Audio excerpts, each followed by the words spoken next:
అందరికీ నమస్కారం అండి. ఓం నమ శివాయ. ఓం శ్రీ సాయిరం. శ్రీ మాత్రే నమః. ముందుగా నేటి పంచాంగం మార్చి నెల తేదీ 2వ తేదీ సంవత్సరం 2025 సంవత్సరం. తిథి తృతీయ, నక్షత్రం ఉత్తరభద్ర, కరణం తైతలకర, పక్షం శుక్లపక్షం, యోగం శుభ, రోజు ఆదివారం, జన్మరాశి మీనరాశి, అభిజిత్ కాలం వచ్చి మధ్యాహ్నం 12:10 నుండి 12:56 వరకు ఉంటుంది. దుర్ముహూర్తం సాయంత్రం 4:40 నుండి 5:35 వరకు ఉంటుంది. ఈ రాహుకాలం సాయంత్రం 4:56 నుండి 6:21 వరకు ఉంటుంది. యమగండం మధ్యాహ్నం 12:33 నుండి 2 గంటల వరకు ఉంటుంది. ఈరోజు దిశాశూల పడమర అనగా పడమర వైపు ప్రయాణం చేయడం నిషిద్ధం. మార్చి నెల 2వ తారీఖు 2025 సంవత్సరం ఆదివారం నాడు వృషభ రాశి దిన ఫలితాల గురించి తెలుసుకుందామండి. ఈలోగా మా వీడియోస్ మీకు నచ్చినట్లయితే లైక్ చేసి సబ్స్క్రైబ్ చేసుకోండి. పక్కనే ఉన్న బెల్ ఐకాన్ని క్లిక్ చేయండి. ఇప్పుడు మన వీడియోలోకి వెళ్ళిపోదాం. ముందుగా వృషభ రాశిలో ఉండే నక్షత్రాలు వచ్చి కృతిక 2, 3, 4 పదములు, రోహిణి 1, 2, 3, 4 పదములు, మృగశిల 1, 2 పదములు ఉంటాయి. వృషభ రాశి వారికి ఆదివారం నాడు గోచార రీత్యా జరగబోయే శుభ అశుభ ఫలితాలు ఏంటో ఇప్పుడు మనం చూద్దాం. వృషభ రాశి వారికి ఆదివారం నాడు మీరు మీ శ్రీమతితో సినిమా హాల్లో లేదా రాత్రి డిన్నర్లో కలిసి ఉండడం అనేది మిమ్మల్ని మీ మూడ్ను చక్కగా రిలాక్స్ చేసి అద్భుతమైన మూడ్ను రప్పించగలదు. ఇంతకుముందు మీరు భవిష్యత్ అవసరాల కోసం మీరు పెట్టిన పెట్టుబడుల వల్ల మీకు ఈరోజు మంచి ఫలితాలు అందుతాయి. బంధువులు మీకు సపోర్ట్నిచ్చి మీకు చీకాకు పరుస్తున్న బాధ్యతలు వారి నెత్తిలో వేసుకుంటారు. మీ లవర్కి నచ్చని బట్టలు ధరించకండి, అది అతడిని బాధించవచ్చును. ప్రేమ వ్యవహారాల్లో మాట పదిలంగా వాడండి. మీ తాలూకా ఈరోజు ప్లాన్ మీ జీవిత భాగస్వామికి వేరే అర్జెంట్ పని పడడం వల్ల డిస్టర్బ్ కావచ్చు, కానీ అది మంచిగా జరిగిందని మీకు చివరికి గ్రహిస్తారు. ఈరోజు మెట్రోలో ప్రయాణిస్తున్నప్పుడు మీరు ఒకరిని కలుసుకుంటారు, వారికి ఆకర్షితులవుతారు, ఆకట్టుకుంటారు. సంతానం విద్యా విషయంలో శుభవార్తలు అందుతాయి. వృత్తి వ్యాపారంలో నూతన అవకాశాలు లభిస్తాయి.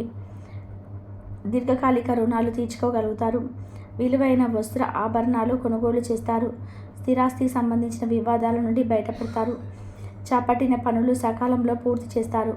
వృత్తి ఉద్యోగాలలో ఆశించిన స్థానచలనాలు ఉంటాయి. నిరుద్యోగులకు ఉన్నత అవకాశం లభిస్తాయి. వ్యాపార లావాదేవీలు అనుకూలిస్తాయి. సమాజంలో ప్రముఖులతో పరిచయాల వలన ఆర్థిక పురోగతి కలుగుతుంది. వృత్తి వ్యాపారాల్లో మరింత ఉత్సాహంగా సాగుతాయి. ముఖ్యమైన వ్యవహారాల్లో సోదరుల నుండి విలువైన సమాచారం అందుతుంది.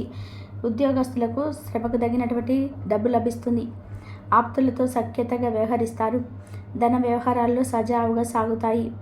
మొండి బకాయిలు వసూలవుతాయి. వ్యాపార విస్తరణ ప్రయత్నాలు అనుకూలంగా సాగుతాయి. సంఘంలో ప్రముఖులతో సహాయ సహకారాలు అందుతాయి. ఆధ్యాత్మిక సేవా కార్యక్రమాల్లో పాల్గొంటారు. ఉద్యోగ వాతావరణం ప్రశాంతంగా ఉంటుంది. మీ శారీరక సౌష్ఠవం కోసం క్రీడల్లో సమయాన్ని గడుపుతారు. ఒక కొత్త ఆర్థిక ఒప్పందం ఒక కొలికి వచ్చి ధనం తాజాగా ప్రవహించగలదు. అపరిమితమైన ఎనర్జీ, అంతులేని ఉత్సాహం మీకు అనుకూల ఫలితాలను, ఇంటి తాలూకు టెన్షన్లకు కొంచెం వెసులుబాటులు ఇస్తాయి. ప్రేమలో విజయం సాధించడానికి ఎవరో ఒకరికి తనకు తాను గుర్తించేలాగా సహాయం చేయండి. కొత్త వెంచర్లు ఆకర్షణీయంగా ఉంటాయి మరియు మంచి లాభాలను ప్రామాణికం చేస్తాయి. మీ సమయాన్ని వృధా చేస్తున్న మిత్రులకు దూరంగా ఉండండి. ఈరోజు మీ జీవిత భాగస్వామి నుంచి మీరు అనుభవించే ప్రేమ జీవితపు కష్టాలను మీరు మర్చిపోయేలాగా చేస్తుంది. ఆరోగ్యానికి జాగ్రత్త తప్పనిసరి. ఈరోజు మీ బంధువులలో ఎవరైతే మీ దగ్గర అప్పు తీసుకొని తిరిగి చెల్లించకుండా మళ్ళీ అడుగుతారో వారికి అప్పు ఇవ్వకండి. కొంతమంది తమ శక్తికి మించిన మొత్తం సరుకుని డెలివరీ చేస్తామని వాగ్దానాలు చేస్తారు, కానీ అటువంటి వారు మాటలే కానీ చేతలు శూన్యం. కనుక వారిని మర్చిపోండి. మీ ప్రియమైన వారు మిమ్మల్ని అర్థం చేసుకోవడం లేదు అని భావిస్తే వారిని బయటకు తీసుకెళ్ళి వారికి సమయం గడిపి కూర్చోబెట్టి మీ మనసులో ఉన్నది ఏమనుకుంటున్నది వారికి చెప్పండి. స్వల్పకాలిక కార్యక్రమాలను చేయడానికి మీ పేరును నమోదం చేసుకోండి. అవి మీకు సరికొత్త సాంకేతికతను, నైపుణ్యాలను నేర్చుకోవడానికి సహాయకరం అవుతుంది. మీకు ఎదురైన ప్రతి వారితోనూ సరళంగా, ఆకర్షణీయంగా ఉండండి. మంత్రముగ్ధులు చేసే ఆకర్షణీయ ఒక కిటుకు మీ సన్నిహితుల వ్యక్తులు అతి కొద్ది మందికే తెలుస్తుంది. ఈరోజు మీ జీవిత భాగస్వామితో కలిసి మీరు చాలా డబ్బు ఖర్చు పెడతారనిపిస్తుంది, కానీ అలా చేయడం ద్వారా మీరు అద్భుతమైన సమయాన్ని కలిసి గడుపుతారు. కొత్త పథకాలు వెచ్చాలు ప్రారంభించడానికి మంచి రోజు. మీ సంతానానికి చెందిన ఒక సన్మానపు ఆహ్వానం మీకు సంతోషకరం కాగలదు. వారు మీ ఆశల మేరకు మీ కలలు నిజం చేసే అవకాశం ఉన్నది. మీ ప్రియమైన వ్యక్తి మీ సంతోషంగా ఉండడం కోసం పనులు చేస్తారు. చిల్లర వ్యాపారులకు, టోకీ వ్యాపారులకు మంచి రోజు. ఈరోజు మీరు ఎలా ఫీల్ అవుతున్నారో ఇతరులకు తెలపడానికి ఆతృత పడకండి. మిమ్మల్ని సంతోషపెట్టేందుకు మీ జీవిత భాగస్వామి ఈరోజు అన్ని ప్రయత్నాలు చేస్తారు. బాగా పరపతి ఉన్న వ్యక్తులు సపోర్ట్ మీకు మంచి నైతికంగా పెద్ద ప్రోత్సాహం అవుతుంది. ఆహ్లాదకరమైన అద్భుతమైన రోజుగా చేస్తూ అతిథులు మీ ఇంటికి వస్తారు. ప్రేమపూర్వకమైన కవలికలు పనిచేయవు. మీరు ఒకరోజు సెలవుపై వెళ్తుంటే గనక పర్వాలేదు, వర్రీ కాకండి. ఎందుకంటే మీరు రాకపోయినా మీ పరోక్షంలో కూడా విషయాలు సజావుగా గడిచిపోతాయి. ఒకవేళ కొత్త కారణం తలెత్తితే అయినా సమస్య కాదు. ఎందుకంటే మీరు తిరిగి వచ్చిన తర్వాత సులువుగా పరిష్కరిస్తారు. ఉదారత మరియు సమాజ సేవ మిమ్మల్ని ఈరోజు ఆకర్షిస్తాయి. మీరు కనుక ఉన్నతమైన కారణం కోసం సమయాన్ని కేటాయించగలిగితే మీకు తేడా చాలా ఎక్కువగా కనిపిస్తూ ఉంది. మీ వైవాహిక జీవితం ఈ మధ్య మరీ సరదా లేకుండా సాగుతుంది. మీ జీవిత భాగస్వామితో మాట్లాడి కాస్త డిఫరెంట్గా ఏమైనా ప్లాన్ చేయండి. ఈరోజు మీరు ధనాన్ని దాచిపెడితే అది రేపు మనకు విపత్కర పరిస్థితుల్లో ఉపయోగపడుతుంది. మీ పైన బలమైన శక్తులు వ్యతిరేకంగా పనిచేసేలాగా చేస్తుంది. ఎవరో హాని చేయాలని చేస్తారు. మీరు చర్యకు ప్రతిచర్య చేయకుండా ఉండాలి, లేదా అది ఘర్షణలకు దారితీస్తుంది. ఈరోజు మీరు డబ్బును ఎంత ముఖ్యమైనదో తెలుసుకుంటారు. అంతేకాకుండా అనవసరంగా ఖర్చు పెట్టడం వల్ల మీ యొక్క భవిష్యత్తు మీద ఎలాంటి ప్రతికూల ప్రభావం చూపుతుందో తెలుసుకుంటారు. పిల్లలు వారి చదువుపైన, భవిష్యత్తు గురించిన ఆలోచనపైన శ్రద్ధ పెట్టవలసి ఉన్నది. ఇతరుల జోక్యం రాబడి ఒత్తిడికి కారణమవుతుంది. ఆఫీసులో మీ బాస్ తాలూకు మంచి మూడ్ ఈరోజు మొత్తం పని వాతావరణాన్ని ఎంతో మెరుగ్గా చేయనుంది. తొందరగా పని చేసుకోవడం, తొందరగా ఇంటికి వెళ్ళడం ద్వారా మీకు ఈరోజు బాగుంటుంది. ఇది మీకు ఆనందాన్ని మరియు కుటుంబంలో వారికి ఆనందానికి చేకూరుస్తుంది. వృషభ రాశి వారికి ఆదివారం నాడు ఆరోగ్యం, సంపద, కుటుంబం చాలా అద్భుతంగా అనుకూలంగా ఉన్నాయండి. ప్రేమ వ్యవహారాలు, వృత్తి, వివాహ జీవితం అంతగా అనుకూలంగా లేదు. వృషభ రాశి వారికి ఆదివారం నాడు అదృష్ట సంఖ్య వచ్చి 9. పరిహారం వచ్చి దృశ్యపరంగా బలహీనమైన వ్యక్తులకు సహాయం చేయడం, అందించడం ద్వారా ప్రేమ జీవితం సున్నితంగా ఉంటుంది.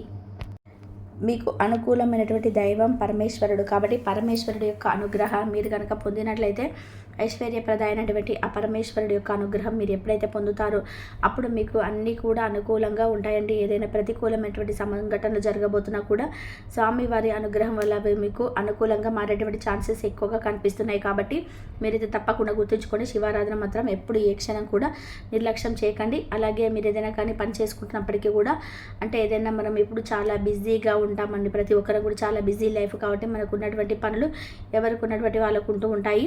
అయినప్పటికీ కూడా మనం ఈ యొక్క పని చేస్తున్నప్పుడు ఏం చేయాలంటే మీ మనసులో అయినా సరే భగవంతుడి యొక్క, పరమేశ్వరుడి యొక్క నామస్మరణ అయినట్టు ఓం నమః శివాయ అనే మంత్రాన్ని అయినా సరే మనసులో ఒకసారి పదే పదే ఎక్కువగా ఆయన నామస్మరణ చేసినట్లయితే మీకు ఏదైతే ప్రతికూలమైన అంశాలు ఈ రోజులో జరగాలని రాసిపెట్టినా కూడా అది మీకు అనుకూలంగా అంతా కూడా మంచి జరిగేలాగా జీవితం ప్రశాంతంగా గడిచిపోయే విధంగా స్వామివారి అనుగ్రహం మన పైన ఉంటుందండి. కాబట్టి ఇప్పుడు మనం తప్పకుండా పూజ చేయాలి, తప్పకుండా ఆలయానికి వెళ్ళాలి, తప్పకుండా ఆయన దర్శనం చేసుకోవాలని రూల్ ఎక్కడ లేదు. మనసులోనైనా సరే పరమేశ్వర తండ్రి ఈరోజు ఇలా జరగబోతుంది కాబట్టి నాకు కీడు జరిగితే ఏదో జరగబోతుందేమో అని కాస్త భయంగా ఉంది స్వామి. ఈరోజు నాకు అనుకూలంగా చేయి తండ్రి. లేదంటే ఎవరైనా నాపై చెడు ప్రయోగాలు చేస్తున్నా, నాపై గిట్టని వారు ఏదన్నా కుళ్ళుకొని ఏదన్నా పనిని సాఫీగా సాగకుండా పోకుండా అడ్డుకుంటున్నా కానీ వారందరినీ కూడా పక్కన పెట్టేసి మీ అనుగ్రహాన్ని నా పైన కురిపించే విధంగా నన్ను కాపాడండి. మీపై నమ్మకాన్ని పెట్టుకున్నాను కాబట్టి నా నమ్మకాన్ని వమ్ము చేయకండి స్వామి అని ఎప్పుడైతే ఆయనపై ఒక దృఢపైన నమ్మకాన్ని మనము పెట్టుకుంటామో అప్పుడు స్వామివారు కూడా ఇలా అనుకుంటారు, ఓహో నా బిడ్డ నాపై ఇంత నమ్మకాన్ని కలిగి ఉంది, నాపైన ఇంత నమ్మకం పెట్టుకున్నప్పుడు నేను ఎందుకు నా బిడ్డను అన్యాయం చేయాలి.